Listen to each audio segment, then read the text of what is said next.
PT라고 해서 헬스클럽에서 개인 운동 훈련을 이렇게 따로 해주는 사람들이 있습니다. 이 건강한 몸을 위해서 이렇게 관리를 해주는 사람들인데요. 이 젊은이들은 멋진 몸매를 위해서 그렇게 PT를 받는다고 하더라고요. 제가 이제 PT 가격을 한번 좀 봤죠. 그래서 한 회에 좀 저렴한 거는 한 3만 원, 좀 고급스러운 것은 한 10만 원까지 하는데 보통 한 10회 이게 정도 받는다고 하더라고요. 그러니까 금액이 얼마예요? 많으면 100만 원 넘어간다는 얘기예요. 엄청나죠?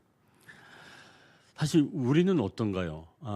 우리라고 얘기하면 어떨지 모르겠지만 우리는 보통 집에서 저녁을 드시면 어떻게 하세요, 여러분? PT 하세요? 제가 보기엔 PT 하지 않는 것 같아요. 저녁을 드시면 그때부터 몽롱해져서 바로 고개를 떨구거나 그냥 누워버리는 일이 허다하죠. 그리고 눈을 깼는데 아침이라든지 뭐 그런 일이 좀 없지 않아 있습니다. 물론 이건 저의 이야기일 수 있고요. 자, 그럼 젊은이들은 그런가요? 먹고 나서 바로 조나요? 그렇지 않습니다. 어떻게 해서든지 깨어 있으라고 합니다. 소화가 다 된 후에, 소화를 시킨 후에 젊은이들은 잠을 자요. 그만큼 몸 관리를 잘한다는 겁니다. 그러니까 요즘 젊은이들은 몸 관리를 굉장히 잘해요. 예쁜 몸을 만들기 위해서 그만큼 투자를 하는 거죠.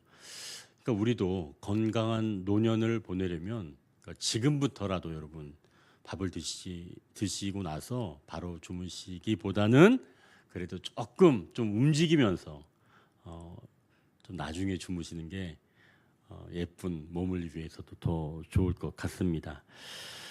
자, 근데 외모도 이렇게 중요하지만 요즘은 또 마음 챙김도 중요하다. 이제 이렇게 이야기들을 하죠. 그래서 자기 마음이 좀 불편하면 그 자리를 좀 피하라고 이야기를 합니다. 또는 내가 이런 것이 마음이 좀 불편해요.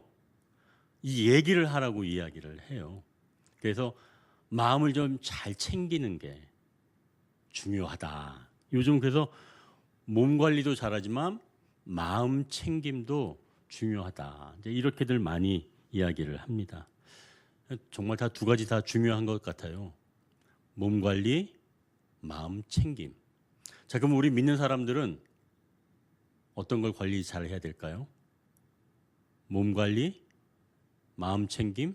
물론 우리는 두 개 다 해야 되겠죠. 자, 그렇다면 오늘 본문은 성전 내부 인테리어 하는 게 나오는 거예요. 내부 장식. 몸 관리, 마음 챙김 이것으로 오늘 우리가 성전 내부 관리하는 것을 접목시켜 본다면 아마 마음 챙김 정도가 조금 더 가깝지 않을까 생각이 되는데요. 이 성전 내부를 아름답게 꾸미는 것, 이것은 사실 심령 성전을 아름답게 관리하는 것이라고 볼 수가 있죠. 구약 시대에는 성전에서 하나님의 임재를 우리가 경험했다면, 그러니까 그때 당시의 사람들은, 그런데 신약 시대에 와서는 성전이 다 무너지고 나서 그때부터는 우리의 마음이 이제는 성전이다라고 하는 의미가 있었기 때문에 그때부터는 심령 성전이다 이렇게 이야기를 했습니다. 그래서 오늘 이 성전이 세워지는 이야기가 구약 시대에는 보이는 건물 그리고 그 안에 내부 건축을 하는 것이라고 볼 수 있지만 신약 시대나 우리가 살고 있는 이 시대에서는 교회당을 꾸미는 문제가 아니라 내 마음 안에 계시는 하나님 그리고 그분이 계시는 그 심령 성전을 어떻게 우리가 꾸며야 하는가에 대한 말씀으로 우리가 이것을 해석하기를 원합니다. 그러니까 어떻게 보면 좀 영적 해석이다 뭐 이렇게 볼 수도 있겠죠. 성전 건축을 어떤 소재로 또 어떻게 하는지를 보고 우리의 마음의 심령 성전도 이렇게 하는 거구나 또는 이렇게 하셨구나 라고 하는 것을 깨닫는 시간이 되겠죠. 자, 먼저 그럼 이제 한번 15절을 보십시오. 15절 보니까 성전 안벽 곧 성전 마루에서 천장까지 그 벽을 뭘로 입혔냐면 백향목으로 입혔다고 말씀합니다. 또 성전 마루가 있는데요. 거기는 잣나무 널판으로 놓았다고 말씀합니다. 그러니까 지금 이 성전에는 하나님이 임재하시는 장소인데요. 그래서 백향목, 잣나무 이 수목들로 지금 인테리어를 한 건데요. 백향목은 일반 사람들이 집을 지을 때 쓰는 목재가 아닙니다. 왕이나 또는 성전을 지을 때 사용하는 그런 목재예요. 그만큼 귀하고 값진 그런 목재가 되겠죠. 그럼 결국 왕궁이나 성전에만 사용하는 목재이기 때문에 백향목을 사용한다라고 하는 것은 곧 존귀한 존재 또는 그런 장소다라고 볼 수가 있는 거죠. 당연히 하나님이 거하시는 성전이니까 존귀하게 하나님을 여기니까 백향목과 잣나무로 덧입혀진 겁니다. 자, 그렇다면 우리 안에 거하시는 주님이 이 안에 거하시기에 우리를 또한 존귀하게 여겨주셔서 우리 안에서도 백향목, 잣나무와 같은 그런 소재로 우리의 심령 성전이 지어진다. 바로 그 말씀이죠. 또 백향목과 잣나무 이런 것들은 잘 썩지 않습니다. 그러니까 이것은 곧 하나님을 닮아서 부패하지 않는 거룩함을 뜻한다는 거죠. 어떤 썩는 감정 또 부패하는 욕망을 덮어버리고 영적 순결을 입히신다는 그런 뜻이기도 합니다. 또 백향목은 좋은 향기가 나는 수목이에요. 즉 성도의 아름다운 향기, 그리스도의 향기를 내는 사람이라는 뜻이겠죠. 그래서 우리가 새벽에 나누고 있는 고린도 후서에서 보는 것처럼 하나님은 우리를 그리스도의 향기다라고 말씀하신 것처럼 우리를 향기 나는 사람으로 채워가시기 위해서 이 심령 성전 안에 백향목과 같은 그런 소재로 우리를 빚어가신다라는 그런 말씀이겠죠. 또 백향목은 높이 자란다는 특징과 함께 큰 그늘을 제공합니다. 그래서 이 백향목은 성숙하고 풍성한 그늘이 생기는 것이죠. 성도가 이렇게 성숙하고 풍성한 그늘을 만들 수 있도록 자라게 하신다는 의미이겠죠. 자, 이게 정리한다면 하나님은 우리의 내면을 더욱 아름답게 만드시고자 거룩하고 존귀하고 향기가 나면서 또 성숙하고 풍성한 그늘을 만들 수 있도록 우리를 빚어가신다는 말씀입니다. 그러니 이러한 영적 내면이 가꿔지지 않으면 심령 성전이 되어가지 못하겠죠. 하나님이 이렇게 만들어 가시는 이런 과정, 이런 것들을 좀 기억을 하시기를 원합니다. 근데 여러분, 이것은 내가 만들어가는 게 아니에요. 그보다는 하나님의 전적인 은혜로 히람 같은 그런 전문가, 즉 성령께서 우리를 세워주시고 그렇게 세워가실 때 우리는 순종하면서 협력하면서 함께 지어져 가는 겁니다. 누가 주도하신다고요? 성령께서 주도하시되 우리가 순종, 협력하면서 성전 내부를 아름답게 지어간다는 말씀이죠. 이야기했던 것처럼 좋은 그런 재료를 했기 때문에 향기도 나고 부패하지도 않고 또 성숙해지는 이런 모든 과정을 순종하면서 협력하는 그런 과정을 통해서 빚어가실 수 있도록 내가 내어드린다라고 하는 것이죠. 자, 그래서 이제 첫 번째 기도 제목은 성령님, 우리 내면이 아름답게 가꾸어지기를 원합니다. 우리가 이렇게 함께 기도하면 좋겠습니다. 자, 밖이 화려하면 좋죠. 우리 몸이 건강하고 아름다우면 좋겠지요. 그러나 우리 내면이 밖을 따라가지 못한다면 공허해집니다. 아무리 이 바깥 모습, 외면이 화려해도 우리의 심령, 내면이 건강하고 아름답지 못하면 그것만큼은 공허한 게 없는 거예요. 그래서 내면이 아름다워야 밖으로 외면으로 흘러가는 겁니다. 그래서 이제 이 첫 번째 기도 제목, 성령님 우리 내면이 아름답게 가꾸어지기를 원합니다. 여러분, 이것은 항상 우리가 기도해야 되겠죠. 우리의 내면이 아름답게 가꾸어지기를 원합니다. 이렇게 우리가 기도해야 할 줄 믿습니다. 자, 이제 한번 18절을 보십시오. 거기 보니까요, 성전 안에는 백향목으로 전부 입혔는데요, 마지막에 보니까 돌이 보이지 아니하며라고 말씀합니다. 그러니까 성전을 세울 때 돌로 지어졌는데 내부 인테리어를 하면서 그 돌이 보이지 않게 백향목으로 다 가렸다는 말씀이죠. 그렇다면 돌이 보이지 않는다라고 하는 말씀은 뭘 뜻하는 걸까요? 성전 내부의 돌은 다듬어진 돌이었다고 우리가 지난 시간에 나누었죠. 돌은 다 어디에서 다듬어진다고 했죠? 성전에 와서 다듬어졌나요? 아니죠. 채석장에서 다듬어서 온 겁니다. 그래서 이 채석장은 곧 세상을 의미하는 거죠. 세상에서 깎이고 다듬어지는 거예요. 우리 성도들은 거기에서 이미 다 다듬어지고 성전에 와서는 소리가 나지 않는 겁니다. 자, 그럼 내부에서는 망치 소리가 들리지 않았다는 건데요. 그럼 돌들이 성전 내부로 왔을 때 모양이 아름다웠을까요? 아주 매끈매끈하고 막 그랬을까요? 그렇지는 않았겠죠.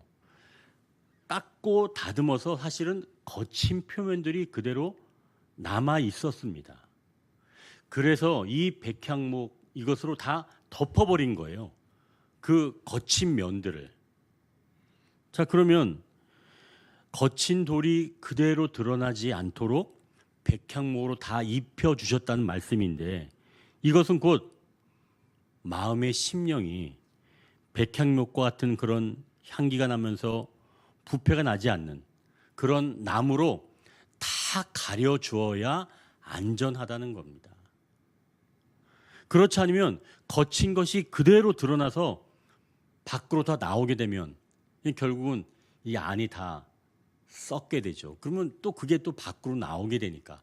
그래서 백향목으로 전체를 다 덮었다는 거예요. 그래서 하나님은 거친 돌을 드러나게 해서 부끄럽게 하지 아니하시고 백향목으로 덮어주셔서 새롭게 해 주셨다는 말씀이에요. 여러분, 우리가 세상에서 막 깎이고 다듬어진 게 막 역없이 드러나면 너무 흉물스럽잖아요. 그런데 하나님께서는 백향목으로 그것을 전체를 다 가려주셨다는 겁니다. 그러니 나의 이 연약함, 상처가 드러나지 않고 성령님께서 덮어주실 때 비로소 내가 온유해지고 또 사랑이 흘러넘치고 화평해지는 줄 믿습니다. 이제 이런 것을 믿으시고 우리가 성령의 사역에 동참하는 기쁨을 누리면 좋겠습니다. 자, 그럼 어떻게 나를 변화시켜 가는가? 또 내 심령에 백향목을 또 입히시는지, 내 내면에 다스리지 못하는 다듬어지지 못한 그런 불쑥불쑥 나오는 것, 그것마저도 어떻게 다스려 가시는지 바로 우리가 그 부분을 놓고 기도하면 좋겠는데요. 자, 그러려면 이제 우리가 좀 기도의 습관이 좀 이렇게 들어야 할 줄 압니다. 여러분, 기도의 습관이 좀 잘 들으셨나요?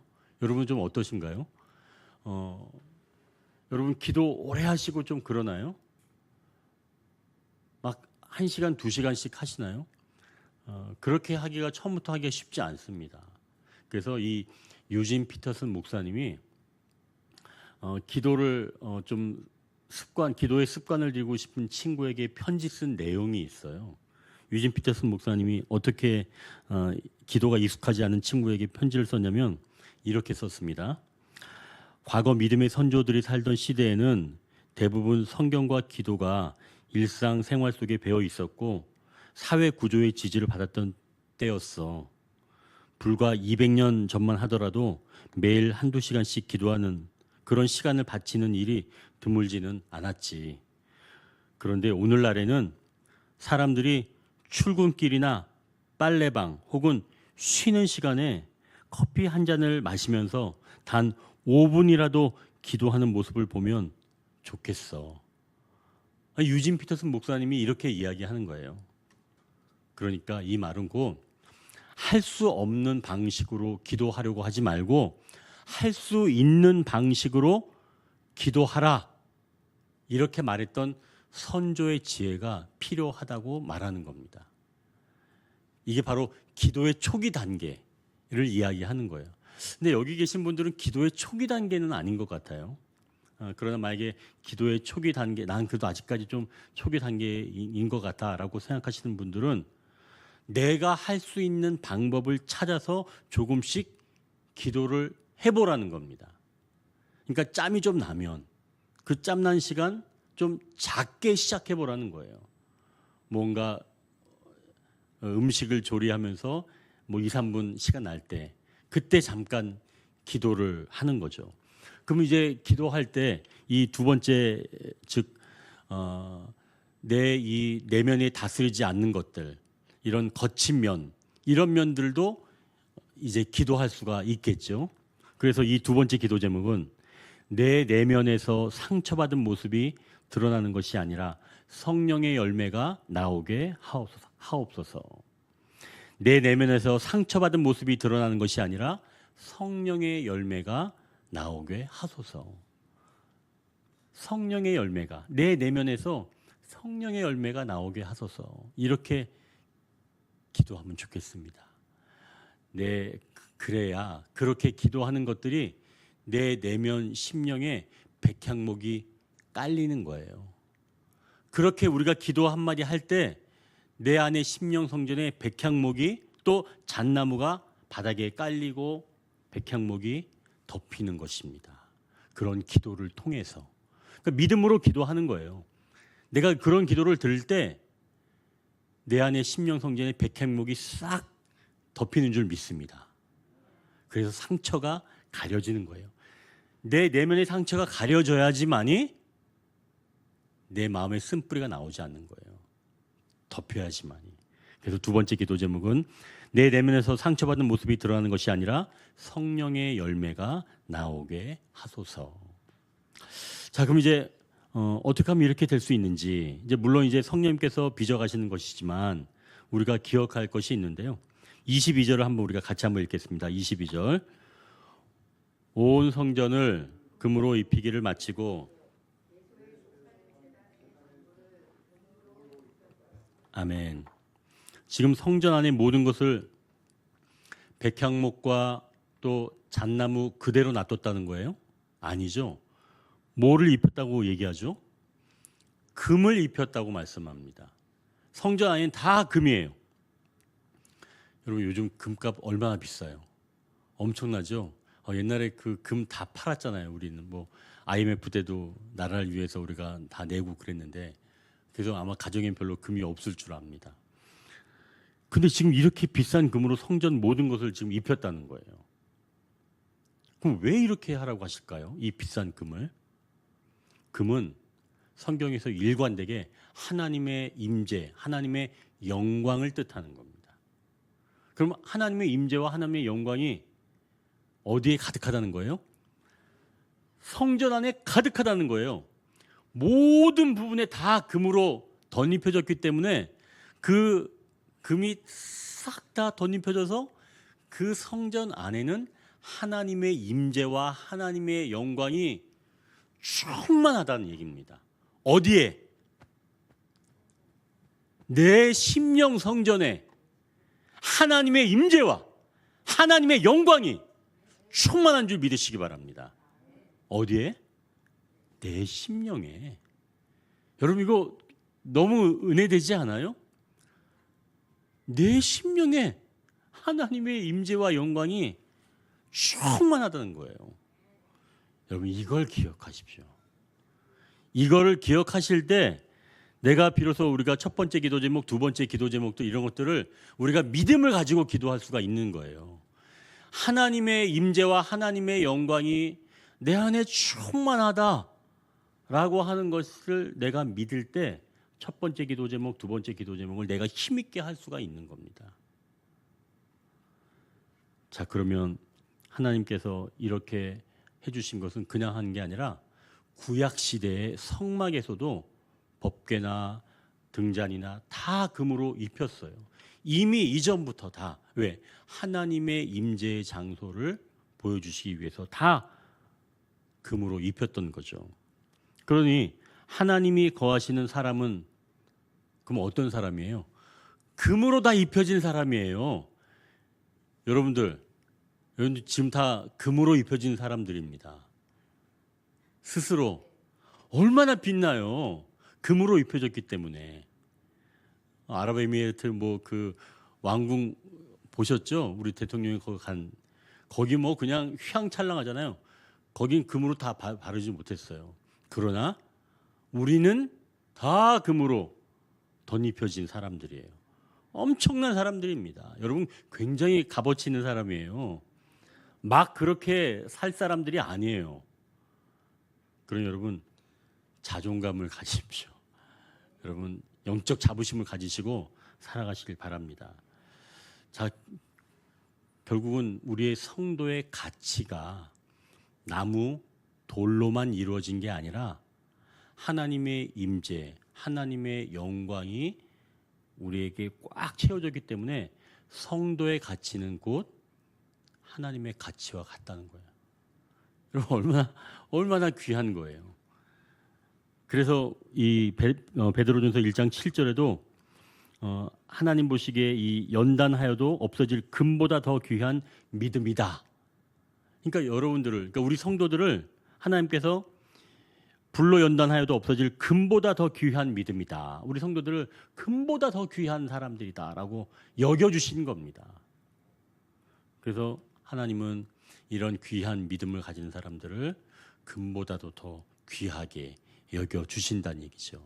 하나님의 임재, 영광이 충만하고 하는 것들을 믿는 사람들, 그런 사람들은 하나님께서 금보다도 더 귀하게 여겨주신다라고 하는 말씀입니다. 자, 그럼 다시 한번 여기서 하나 또 기억할 게 하나 있어요. 아까 제가 말씀드렸던 것처럼 그 금이 어느 일부만 이렇게 덧입혀졌나요? 아니죠. 성전 전체를 다 덮었다 그랬죠. 성소 전체를 다 덮은 거예요. 그렇다면은 이것은 어느 한 부분이 아니라 전체가 다 하나님의 임재와 영광으로 가득 채워졌다는 것인데, 그렇다면 우리의 신분 또 우리의 변화가 어느 한 부분만 일어날까요? 아니면은 전체가 다 변화가 될까요? 이거 물어서 뭐예요? 그죠? 당연히 다 우리의 전체가 변화되는 거겠죠. 그렇다면 여기서 이제 생각해 보십시오. 우리의 생각, 감정, 판단, 그리고 의지, 이런 지정의 같은 것들이 한꺼번에 전부 다 바뀐다는 겁니다. 어느 것 하나만 바뀌는 게 아니에요. 모든 전체가 다 하나님께서 금으로 입혀주셨기 때문에 하나님의 임재와 하나님의 영광은 모든 부분에 충만하다. 그래서 우리의 감정, 생각, 의지 이런 것들이 전체가 다 변화가 된다는 겁니다. 그럼 여러분, 우리는 전인적인 변화가 일어난 존재다라고 하는 것을 기억하십시오. 한 부분만 변화가 일어난 존재가 아니라 전인적인 변화, 완전히 달라진 인간이란 얘기예요. 그래서 새 사람이 된 사람들입니다. 우리는. 자, 그러니 이제 우리가 그것을 믿고 우리가 기도하면 된다는 거겠죠. 자, 이제 마침내 이제 그 부분까지 우리가 이제 기도를 하고요. 또 이제 한 27절 한번 보십시오. 27절을 같이 한번 읽겠습니다. 27절. 솔로몬이 내석 가운데 그룹을 두었으니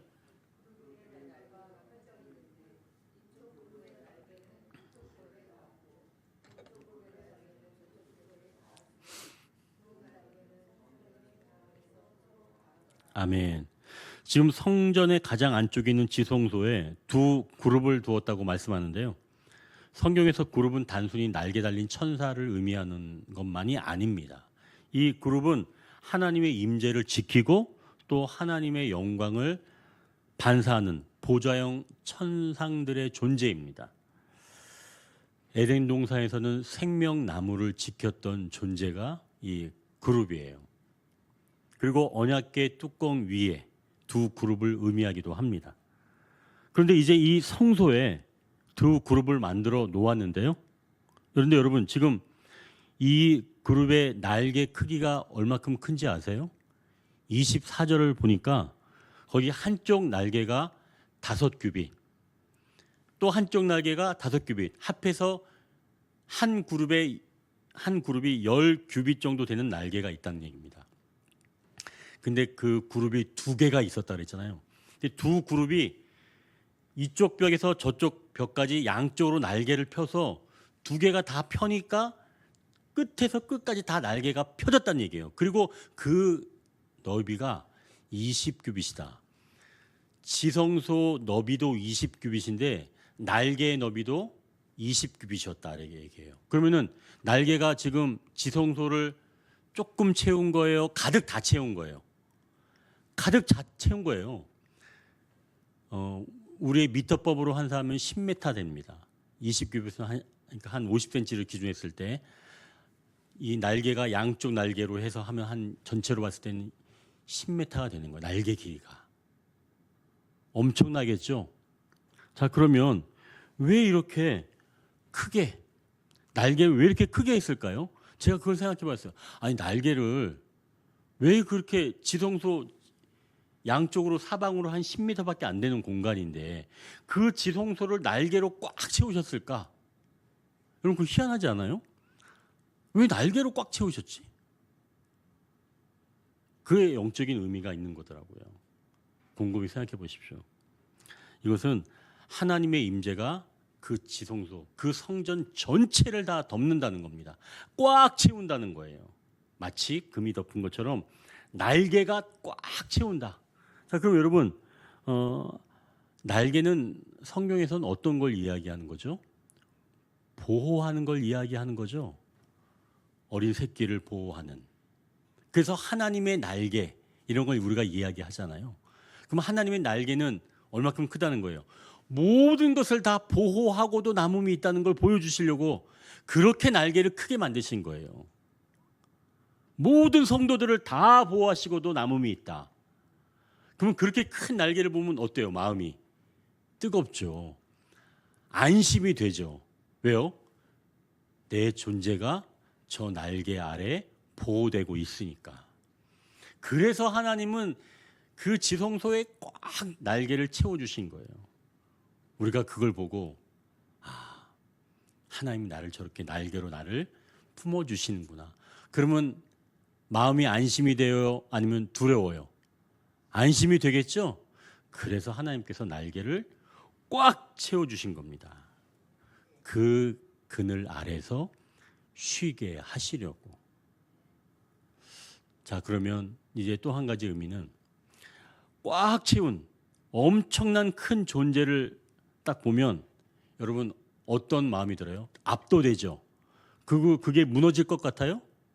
여러분 그 그룹이 무너질 것 같아요? 꽉 채우고 이렇게 딱 버티고 있는데 그게 무너지겠어요?